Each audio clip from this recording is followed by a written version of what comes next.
Olá, mamães, papais, vovós, vovôs, tudo bem com vocês? Hoje nós vamos conversar sobre o refluxo gastroesofágico, que é aquela situação que preocupa bastante os pais por acharem que talvez esse leite que está voltando, né, na forma de golfadas, ele possa estar fazendo falta para o bebê, tá?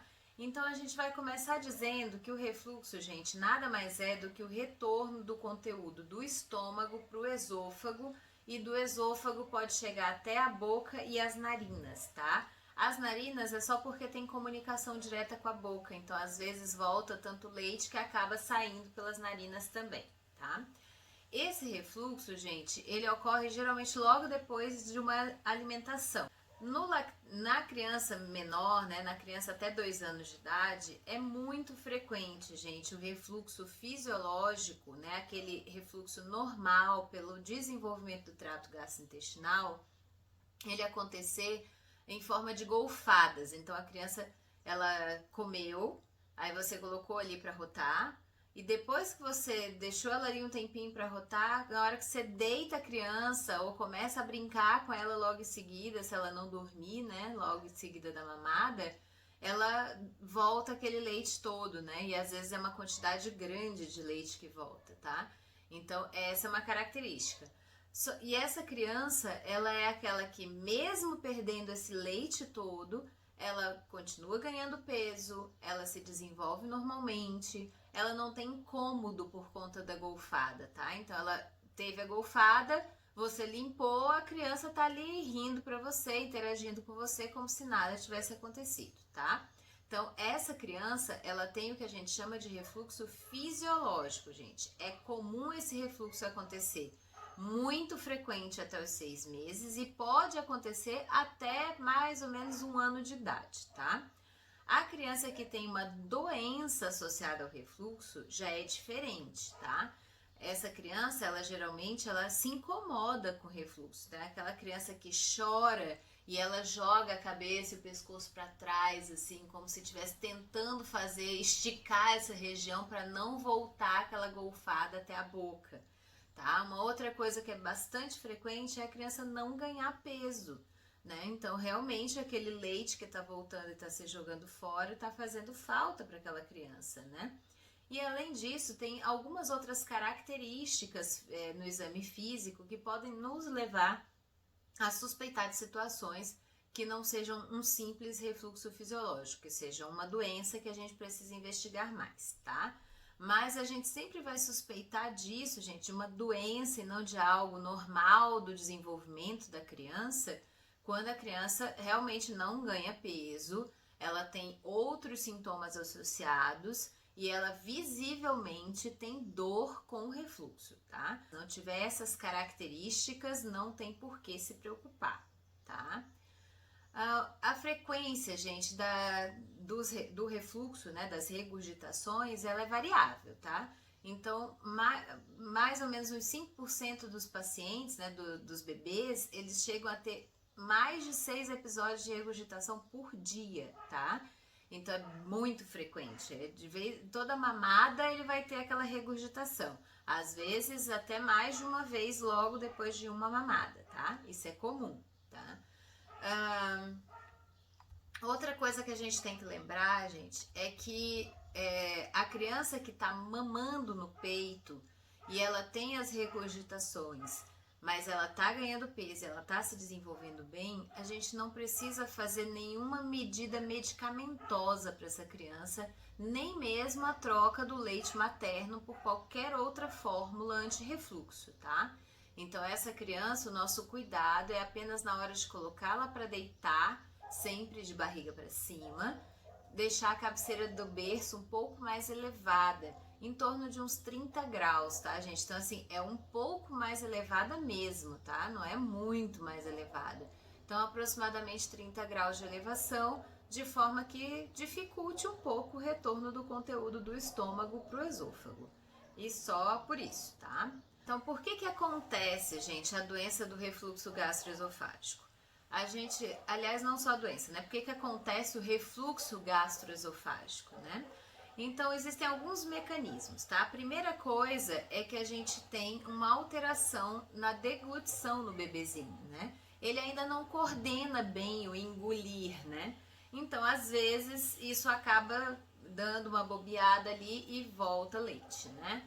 Uma outra coisa é que o bebê, ele tem uma...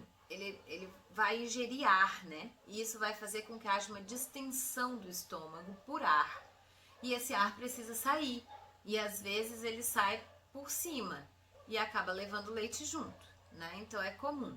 Uma outra coisa que a gente tem é um controle neurológico alterado, gente, e uma redução do tônus, ou seja, da força de contração do esfíncter esofagiano inferior. O que é isso, gente? O esfíncter esofagiano inferior é uma região no final do esôfago, quase entrando no estômago, em que você tem uma musculatura um pouco mais desenvolvida, que vai fazer com que esse esôfago, quando a comida passe, ele feche, certo? No bebê, esse esfíncter, ele ainda não está totalmente desenvolvido, então ele no começo ele é bem fininho, né? Ele tem uma espessura menor, ele não tem tanta força, né? Então, por isso, ele acaba não funcionando tão bem. E além disso, existe um controle neurológico desse esfíncter. Por quê? Porque ele tem que abrir para a comida passar e tem que fechar depois que a comida passou, certo? Isso quem coordena é a parte neurológica, o cérebro, né? Só que a criança está desenvolvendo ainda as comunicações, né, neuronais. Então, logo no bebê ali, essa coordenação de abrir para a comida passar e depois fechar e ficar fechado, ela não é tão eficiente.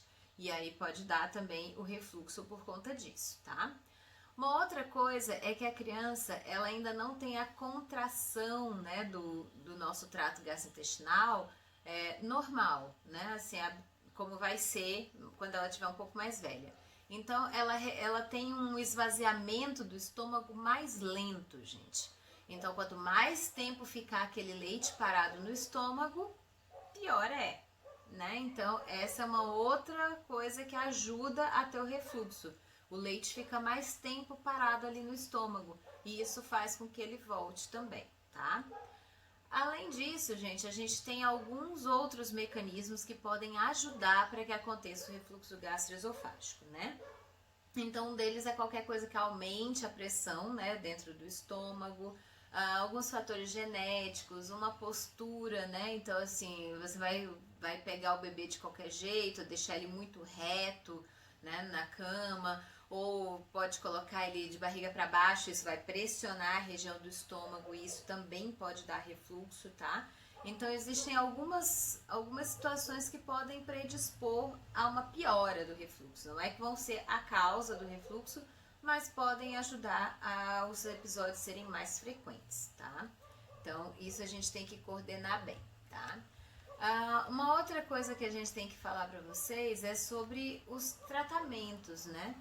A avaliação diagnóstica ela é essencialmente clínica, gente. Então, a avaliação do paciente ela é no consultório. É a história do paciente que vocês nos contam e o exame físico do paciente. Se nada chamar atenção no exame físico, é um refluxo fisiológico. Se alguma coisa chamar atenção no exame físico, aí nós pediatras vamos pedir exames complementares, né? Seja ultrassom, seja exames raio-x, né? Então isso vai variar muito dependendo do que eu encontrar no exame físico da criança. Agora, se a criança tiver um exame físico normal, isso é característico de um refluxo fisiológico, não há necessidade nenhuma de se fazer exames complementares, tá? E o tratamento é basicamente postural, gente. A criança que não tem uma doença associada ao refluxo, ela não precisa tomar medicamentos para ele, tá? Ele vai passar espontaneamente ao longo do tempo. Então, o que a gente precisa fazer é controlar apenas um pouco esse refluxo com medidas posturais. Então, é deixar a criança rotar mais tempo, né? Então, em vez de deixá-la ali 10 minutinhos, deixa ela 20, 30 minutos ali naquela posição mais em pezinha no ombro, né? Para que você ajude a sair o ar que está dentro do estômago, para que na hora que você deite a criança, aquilo não volte com leite, né? Uma outra coisa é colocar a criança no berço com a cabeceira um pouco mais elevada. Então é aquela criança que a gente vai colocar aquele colchãozinho anti-refluxo, que ele é um pouco mais elevado na cabeceira, e ela vai deitar ali um pouco mais elevada, de forma que isso vai fazer com que reduza os episódios de refluxo. Não vai acabar totalmente, gente, mas vai reduzir, tá? A criança que toma fórmula, certo? Então aquela criança que não mama no peito, toma fórmula, essa a gente pode pensar, se for muito incômodo o refluxo, se for uma coisa muito intensa, né? A gente pode pensar na possibilidade de trocar a fórmula por uma fórmula anti-refluxo. Mas essas fórmulas, elas só são indicadas realmente se for algo muito intenso, tá? Até porque ela não vai tratar o refluxo, gente. Ela vai deixar o leite um pouco mais espesso, dificultando o retorno do leite, tá? É só isso que ela vai fazer. Então, ela faz uma maquiagem no refluxo da criança do que necessariamente resolver, porque o que vai resolver o refluxo de uma criança que não tem doença é ela crescer, né? Desenvolver o trato gastrointestinal e parar de ter o refluxo, certo? Então, a gente precisa ter esses cuidados e não querer medicar a criança que não tem necessidade de ser medicada, certo? A última coisa que eu queria passar para vocês, assim, a respeito do refluxo, gente, é que ele é muito comum.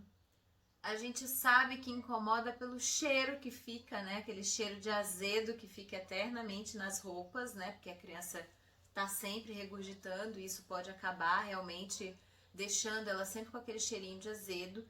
Mas não é grave, não prejudica a criança, na maioria das vezes, em nada, quando é apenas o refluxo fisiológico, como eu falei para vocês. É aquela criança que tem exame físico normal e ganha peso adequadamente e tem o refluxo sem ter nenhum sintoma associado. Para essa criança, a gente só precisa ter um pouco de paciência, gente, e fazer as medidas posturais para esperar passar, porque ali por volta do 6º mês já diminui bastante e até 1 ano ele se resolve espontaneamente. Eu espero que tenha sido muito informativo para vocês. Se vocês tiverem dúvidas, por favor, deixa aqui nos comentários, se inscreve no canal, ativa o sininho das notificações. Eu juro para vocês que eu vou tentar colocar vídeo toda semana, no sábado, como prometido, mas dependendo da semana, gente, é muito corrido e eu às vezes não consigo colocar. Me segue nas outras redes sociais também, eu tenho o Instagram, que é andressateodoro.ped. Nós temos o Facebook, Andressa Teodoro Pediatra, e nós temos ainda o Pinterest, que você vai me achar como Andressa Teodoro, tá? Então, me segue nessas redes sociais que a gente tem sempre novidade por lá. Tchau, tchau!